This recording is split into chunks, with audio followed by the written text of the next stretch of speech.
So, have you watched The Chosen yet?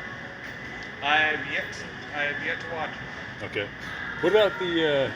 What are your feelings about the Roman Empire and the Catholic Church? Well, that's a very interesting topic because mostly with the Roman Empire and the Catholic Church, those weren't really necessarily always on board with some of the decisions. But with the Roman Empire having maybe some support with the from the Catholic Church, depending on the territory, because some of the Roman Empire they kind of invaded like multiple different areas, and they tried to convert some people, but they were on two different. There, there's the Yeah. spiritual system and then the political system. You're right. It's a divided system, and you're absolutely right. And I guess what's happened is it's interesting. So some people believed when the Roman Empire adopted the Catholic faith. So the Roman Empire adopted the Catholic or the Christian faith. The Roman Empire adopted the Christian faith. They unified it, but they believed that was a unification to to unify their power and and express domination against the Christians who were coming up at the time, and they couldn't exercise dominion over. Remember, they threw them to lions, they threw them to bears, they threw them to gladiators, and they saw the power of their faith. So they said, hey, listen, if we can't defeat these people with fear, tactics, war, whatever, we'll we'll just incorporate it. This is what some people believe.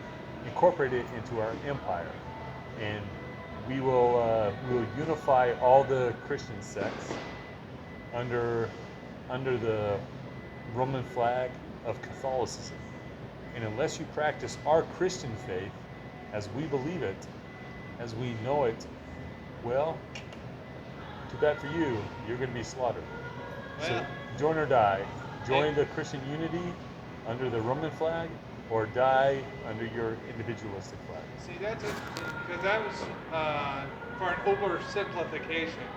Yes. That was kind of how the Jews of that time felt. Where if you don't believe what we believe, we're going to just throw stones at you until you die. So it was kind of one of those do or die kind of thing. That's where Saul saw Jesus Christ at the time, because at that point he was just kind of the same as most of the Jewish Pharisees. That what they believed in and what their laws are is the correct way.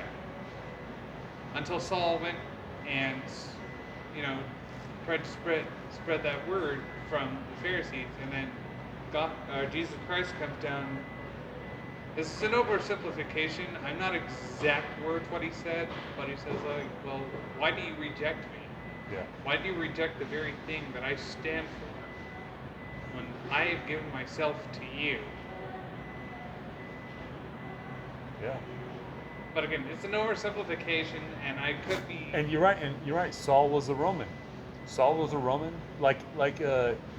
He would be like an American today.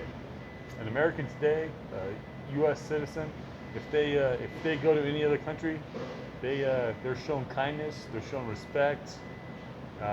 If there's judicial issues or criminal issues, they're uh, they're shown the concern and care that they don't over prosecute and don't show prejudice because it's an American citizen, it's a United States citizen.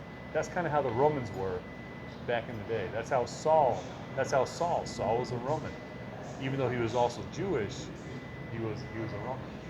So it'd be like a Jewish American today going to a foreign country and saying, hey, listen, I'm I'm Jewish by identity, I'm Jewish by faith, but I'm also an American citizen. You better treat me with some respect, or else. But the Roman Empire. So there's some concern that the Roman Empire has just transitioned.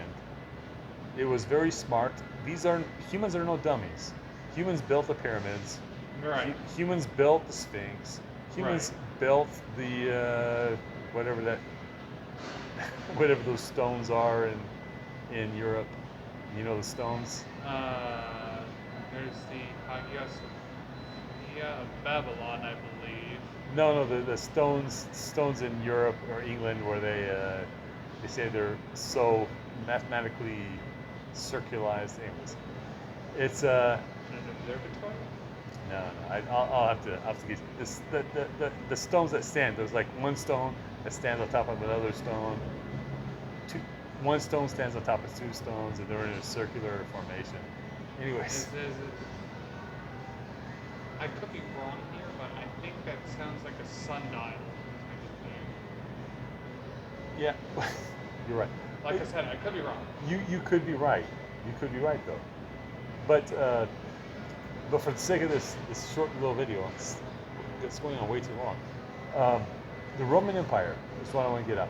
Is the Roman Empire? Some have accused it as adopting Christianity to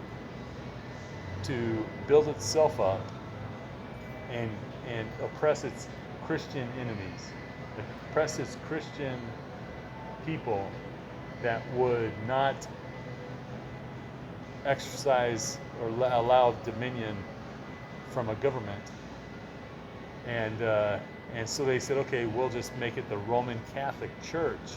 So the Roman Catholic Church, which has been existing since the 700s into now, is super wealthy and still super influential.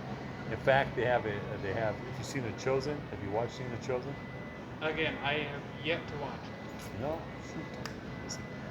So the question is the Protestants broke from the Catholic Church and said, hey, listen, Catholic Church, we know you used our Christian faith, we know you used our Christian hope, we know you used Christ to exercise dominion to just build and continue to build your empire. The Protestants said, no more. We're going to be Protestants, and we're going to exercise true Christianity without Roman influence, and that's where a lot of the wars Right, took that's place. where you get the Protestant Martin Luther Yes, yeah, nailing all of the reasons to the door. yeah, absolutely, yeah.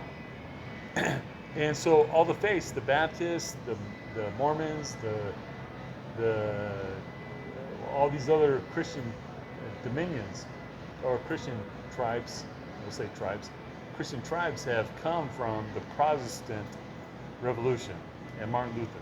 Absolutely, you're right. So now that we're in a very unique space and time in history, Chosen has taken place. The Chosen is a popular TV show. It's the number one. It's one of the number one TV shows and number one rated on Rotten Tomatoes that talks about Jesus. And it was Mormon supported with also Protestant and Jewish supported faiths within it. But now they gain popularity, the Catholic Church has also laid claim to the Chosen and to the message of Jesus. And it's brought a lot of people back to Christianity, back to Christian values, and back to their Catholic faith. In fact, you have a lot of people, Shia LaBeouf, and There's one other. Candace Owens. Candace Owens was a big guy. So, and I think there's one other who just recently. There's the kicker from Kansas City, who's talked about it a lot and expressed his faith. But there's a lot of Catholics now that are re-engaging with the Catholic faith, the Holy Roman. The Holy Roman Catholic. Faith. Yeah. And even I saw my Mormon prophet, and I saw my Mormon apostles go and I want to say bow the knee to the Catholics to say, hey, listen, we're Sippy Capano. We're together in this. Is the Roman faith, I guess it's the question I'm going to ask you, is the Roman faith in line with the Christian faith and in line with Jesus Christ's values? Or are they still an empire builder and still just looking out for their interests of their money and their empire building versus the true Christian values of all the other Baptists or Mormons or Jehovah Witnesses, the other tribes that are still increasing? I would have to say it's kind of a bit of both. They do want to have strong believers in Jesus Christ in the Roman Catholic faith, but at the same time, it's not like they can create such a vast empire, let alone its own little country, the Vatican City, with Money goes a long way. exactly. in the information. So I think it's a bit of both. They do want people to become true believers of their faith and their basis, but at the same time, you can't just make an empire overnight with nothing. So the Catholic Church, is it an empire or is it a true church? It's kind of more of a. I'd have to guess, because I'm not Roman Catholic myself, but if I had to take a guess, it's trying to become more of a church and less of an empire. Unfortunately, it's not 100% going to go that route. Well, you remember It's a slippery slope. You're right. You're absolutely right, Chris. What did Jesus say about serving two masters? You can serve either empire or you can serve God. And is the Catholic Church willing to forsake and sacrifice empire building and sacrifice everything, relinquish all their funds, all their history, all their dark secrets? Are they willing to relinquish all that to for the sake of the faith, for the sake of God? Well, there are some that I'm sure that probably would, even though it goes against the Roman Empire. I'm sure there are some that are actually be like, okay, you know what, this is ridiculous. We're not serving God the way we were supposed to. And they willingly will, through some means, release all of their earthly possessions. But there are some that are like, yeah, no. Well, you know, Martin Luther was Was a Protestant. Before Protestants, he was a Catholic. Right, but he saw some of the hypocrisies That's right. within the Catholic Church, Yeah, which is why he nailed to a door 100 reasons why that's right. he's not going to align with the Catholic Church. That's right. Yeah. Yep. You know, it's what a character. What a character. Would you be able to do that? Would you be willing to do that? If you were a stockholder in Fry's, if you were a 10% stockholder in Fry's, and you have billions of dollars, would you say Fry's, would you stop selling? I don't know, what do they sell there that's questionable? Here at this store, I'm not 100% sure on that, but Cigarettes. We'll say cigarettes. Okay, for the sake of argument, cigarettes. Yeah, I'm not 100% for it. Yeah. I'd rather, if I had to, if they're like, oh well, if we have to stop selling cigarettes, you're gonna have to, compensate us for something. I'd be like, sure. So if you said I'm a 10% stakeholder in Fry's, and unless Fry's stops selling cigarettes, I'm going to give away my shares. Yeah. Would you be willing to give away your shares, give away everything? I mean, 10%. You're a billionaire. You're going to lose everything. If they don't stop selling cigarettes or tobacco, would you be willing to sacrifice that to make that's basically what Martin Luther did. Right. Martin Luther had a huge. He had the good life, and he had pockets, but It all comes down to what he truly wants to do with you What know, was right? exactly what he thought was right at the time, Well, which he's still right about it. eternally. Eternally, he did what was right. So he did. In my view, yes. Well, thank you. Yeah, absolutely right. So, would you give up? Would you say?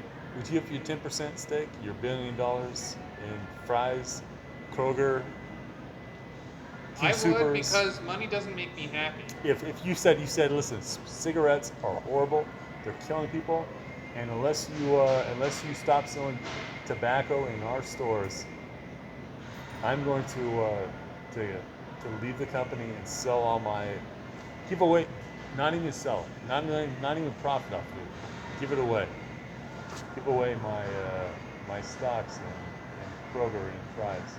Honestly, I would be willing to. Because, again, money's never made me happy. I've never been about the money life. I've always been about what can I do to, as a person, worship God in my own way, which is through service to others. Because, again, I'm not the type to want to hold materialistic possessions. I personally think it makes life way too complicated to have materialistic possessions rather than just live in the day-to-day moment and live life with simplicity. You know, work hard, be salt of the earth.